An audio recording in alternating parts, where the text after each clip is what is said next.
কাজাখস্তান মধ্য এশিয়ার বৃহত্তম স্থলবেষ্টিত রাষ্ট্র। এটি বিশ্বের বৃহত্তম সার্বভৌম রাষ্ট্র, যার কোনো দিকেই কোনো প্রকার সমুদ্র নেই। আয়তনে বিশ্বের সবচেয়ে বড় মুসলিম দেশও এটি। এর উত্তরে রাশিয়া, পূর্বে চীন, দক্ষিণে কিরগিজস্তান, উজবেকিস্তান ও তুর্কমেনিস্তান এবং পশ্চিমে ক্যাস্পিয়ান সাগর ও রাশিয়া। কাজাখস্তান প্রায় সম্পূর্ণভাবেই এশিয়া মহাদেশের ভিতরে অবস্থিত হলেও এর কিছু অংশ উরাল নদীর পশ্চিমে ইউরোপ মহাদেশে পড়েছে। উইকিপিডিয়া অনুসারে দেশটির আয়তন 27,24,900 বর্গ কিলোমিটার, যা 18টি বাংলাদেশের চেয়েও বড়। আয়তনের বিচারে এটি বিশ্বের নবম বৃহত্তম দেশ। উইকিপিডিয়ার 2025 সালের তথ্য অনুসারে দেশটির আনুমানিক জনসংখ্যা 2,02,86,084 জন, অর্থাৎ দেশটির প্রতি বর্গ কিলোমিটারে 8 জনেরও কম মানুষ বসবাস করে। কাজাখস্তান একটি মধ্যম আয়ের দেশ, যেটি অনেক ক্ষেত্রে উন্নত হলেও এখনও বেশ কিছু দিক উন্নয়নশীল। দেশের উত্তরাংশে অবস্থিত আস্তানা বা নূর সুলতান শহরটি দেশটির রাজধানী। এই শহরটির নাম একাধিকবার পরিবর্তন করা হয়েছে, যেমন আকমুলা থেকে আস্তানা, আস্তানা থেকে নূর সুলতান, তারপর আবার আস্তানা। নূর সুলতান নামটি রাখা হয় নূর সুলতান নজরবায়েভের সম্মানে, কিন্তু 2022 সালে শহরটিকে আবার আস্তানা নামে ফিরিয়ে আনা হয়। শহরটি সম্পূর্ণ পরিকল্পিতভাবে তৈরি। ভবনগুলোর ডিজাইন, রাস্তা, পার্ক সবকিছু একসাথে পরিকল্পিত। অনেকটা আবুধাবি বা দুবাইয়ের মতো করে নতুন ও অত্যাধুনিক অবকাঠামো তৈরি করা হয়েছে। এখানে রয়েছে বেইটেরিক টাওয়ার। এটি একটি প্রতীকী টাওয়ার বা শহরের প্রতীক। খান শেইটার, এটি বিশ্বের সবচেয়ে বড় তাঁবু আকৃতির শপিং মল। রয়েছে palace of piece and reconciliation. এটি একটি পিরামিড আকৃতির ভবন, যেখানে ধর্মীয় সম্মেলন করা হয়। এই শহরটির জনসংখ্যা প্রায় 10 লাখের কাছাকাছি। কাজাখ, রাশিয়ান ও অন্যান্য জাতিগোষ্ঠীর মানুষ এখানে বসবাস করে। এটি বেশ শীতলতম রাজধানী শহর হিসেবে পরিচিত। কাজাখস্তানের জলবায়ু মহাদেশীয়, যেখানে গ্রীষ্মকাল উষ্ণ থেকে অত্যন্ত গরম এবং শীতকাল অত্যন্ত ঠান্ডা হয়। আস্তানার গ্রীষ্মকাল সংক্ষিপ্ত এবং এ সময় অল্প বৃষ্টিপাত হয়। তবে এর শীতকাল অত্যন্ত দীর্ঘ, শীতল এবং শুষ্ক। নভেম্বরের মাঝামাঝি থেকে এপ্রিলের শুরু পর্যন্ত নদীর পানি জমে বরফ হয়ে থাকে। শীতের সময় তাপমাত্রা -40 ডিগ্রি সেন্টিগ্রেড পর্যন্ত নেমে যায়। পাহাড়ি মালভূমি এবং সমভূমি এর বিশাল ভূখণ্ডের প্রায় অর্ধেক দখল করে রেখেছে। নিম্নভূমি দখল করে রেখেছে আরও 1/3। এর দক্ষিণ এবং পূর্ব সীমান্ত নিচু পাহাড়ি অঞ্চল দ্বারা গঠিত। কাজাখস্তান একসময় সোভিয়েত ইউনিয়নের অংশ ছিল। এমনকি একসময় এই দেশটির বিশাল একটি অংশ মঙ্গল সম্রাট চেঙ্গিস খানের সাম্রাজ্যের অংশ ছিল। কাজাখস্তানের সরকারি ভাষা হল কাজাখ। কাজাখ নামের তুর্কি জাতি এখানকার প্রধান জনগোষ্ঠী।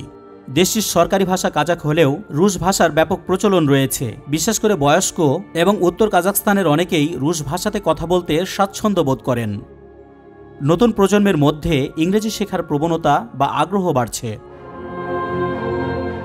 1870 থেকে 1876 সালের মধ্যে রাশিয়া কাজাখ দখল করে নেয়। 1922 থেকে 1991 সাল পর্যন্ত কাজাখস্তান সোভিয়েত ইউনিয়নের অংশ ছিল। 1991 সালে এটি স্বাধীনতা লাভ করে। স্বাধীনতার পর থেকে এখনও পর্যন্ত দেশটিতে রাষ্ট্রপতি শাসিত সরকার ব্যবস্থা বিদ্যমান। 1995 সালে একটি নতুন সংবিধান প্রণয়ন করা হয়, যাতে রাষ্ট্রপতিকে একচ্ছত্র ক্ষমতা দেওয়া হয়। এই দেশটিতে 130টিরও বেশি জাতিগোষ্ঠী শান্তিপূর্ণভাবে বসবাস করছে। উইকিপিডিয়ার 2021 সালের সর্বশেষ ধর্মীয় তথ্য অনুযায়ী দেশটির মানুষ মুসলিম 69.3%, খ্রিস্টান 17.2%, নাস্তিক 2.3%, অন্যান্য ধর্মাবলম্বী 0.2% এবং নিজেদের ধর্ম সম্পর্কে উত্তর দেয়নি 11% মানুষ। কাজাখস্তান মধ্য এশিয়ার বৃহত্তম অর্থনীতি এবং প্রাকৃতিক সম্পদের জন্য বিখ্যাত। দেশটির অর্থনীতি মূলত তেল, গ্যাস, খনিজ এবং কৃষির উপর নির্ভরশীল। দেশটি বিশ্বের বৃহত্তম ইউরেনিয়াম উৎপাদক এবং তেল রপ্তানিকারক দেশগুলির মধ্যে অন্যতম। ক্যাস্পিয়ান সাগরের তীরে অবস্থিত তেঙ্গিজ ও কাশাগান তেলক্ষেত্র বিশ্বব্যাপী অত্যন্ত গুরুত্বপূর্ণ। কাজাখস্তানের প্রায় 70% এলাকা বিস্তীর্ণ ঘাসযুক্ত সমভূমি দ্বারা আবৃত। এখানে আছে সুন্দর গিরিখাত, ক্যানিয়ন, যা মিনি গ্র্যান্ড ক্যানিয়ন নামে পরিচিত। দেশটি মূলত তুষার ও মরুভূমির দেশ। এখানে একদিকে আছে বরফে ঢাকা পর্বত, অন্যদিকে আছে বিশাল মরুভূমি। এই মরুভূমিতে এখনও উটের কাফেলা দেখতে পাওয়া যায়। বৃষ্টিপাত সাধারণত কম, বিশেষ করে মরুভূমি অঞ্চলে, তবে উত্তরাঞ্চলে বেশ কিছুটা বৃষ্টিপাত হয় যা কৃষিকাজের জন্য অত্যন্ত উপযোগী। কাজাখস্তানে আরাল সাগরের মৃত্যু একটি বড় পরিবেশ বিপর্যয়ের প্রতীক। দেশের পূর্বে অবস্থিত আলতাই পর্বতমালা ইউনেস্কো বিশ্ব ঐতিহ্যবাহী স্থান হিসেবে স্বীকৃত। দেশটি এতটাই বড় যে এর উত্তর দক্ষিণ লম্বা রাস্তা দিয়ে 2 দিনেও পার হওয়া কঠিন। বড় দেশ হওয়ার কারণে এক প্রান্ত থেকে অন্য প্রান্ত যেতে 2-3 দিন সময় লেগে যায়। দেশটির কৃষি অর্থনীতির আরেকটি গুরুত্বপূর্ণ খাত। গম, যব এবং তুলা এখানে উৎপাদিত প্রধান ফসল। পশুপালন, বিশেষ করে ঘোড়া ও ভেড়া পালন কাজাখস্তানের ঐতিহ্যবাহী অর্থনীতির একটি গুরুত্বপূর্ণ অংশ।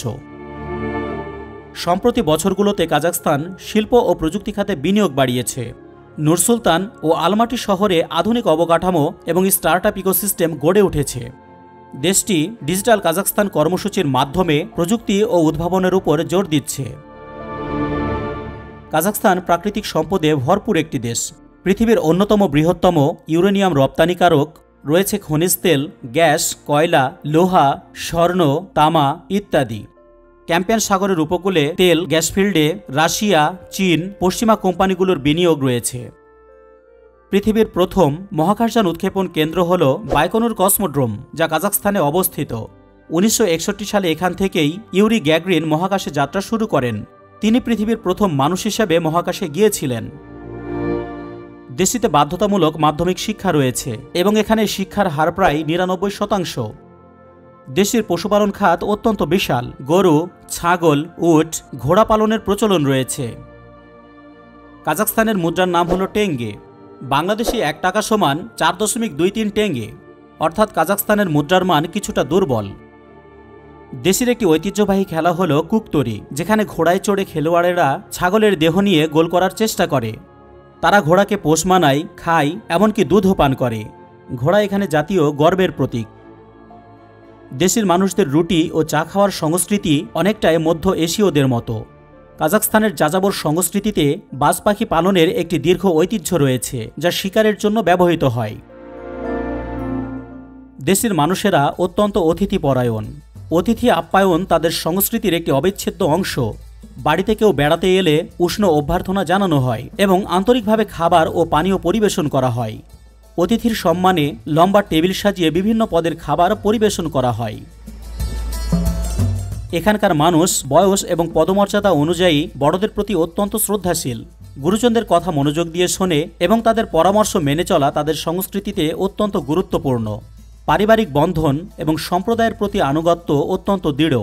পরিবারের সদস্যরা একে অপরের প্রতি অত্যন্ত সহানুভূতিশীল এবং কঠিন সময়ে একে অপরকে সমর্থন করে। তাদের মধ্যে একটি শক্তিশালী জাতীয়তাবোধ সবসময় কাজ করে। তারা তাদের ইতিহাস, ভাষা এবং সংস্কৃতিকে অত্যন্ত গুরুত্ব দেয়। সোভিয়েত শাসনামলে জাতিগত কাজাখরা যে দুর্ভাগ্যের শিকার হয়েছিল তা তাদের মধ্যে সোভিয়েত ইউনিয়নের প্রতি এক ধরনের অপছন্দ তৈরি করে। হ্যান্ডশেক হল সাধারণ অভিবাদন রীতি। এখানে সাধারণত 2 হাত ব্যবহার করে হ্যান্ডশেক করা হয়। কাজাখ পুরুষেরা অনেক সময় মহিলাদের সাথে হাত মেলায় না, তবে কোনো কাজাখ মহিলা যদি হাত বাড়ান তবে সেটি গ্রহণ না করা বেশ অপমানজনক বলেও মনে করা হয়। শুভেচ্ছার সময় চোখের দিকে তাকানো অত্যন্ত গুরুত্বপূর্ণ। ভিডিওটি ভালো লাগলে শেয়ার করার অনুরোধ রইল। মরুচর চ্যানেলটিকে রুচিশীল মনে হলে সাবস্ক্রাইব করে আমাদের সাথেই থাকুন।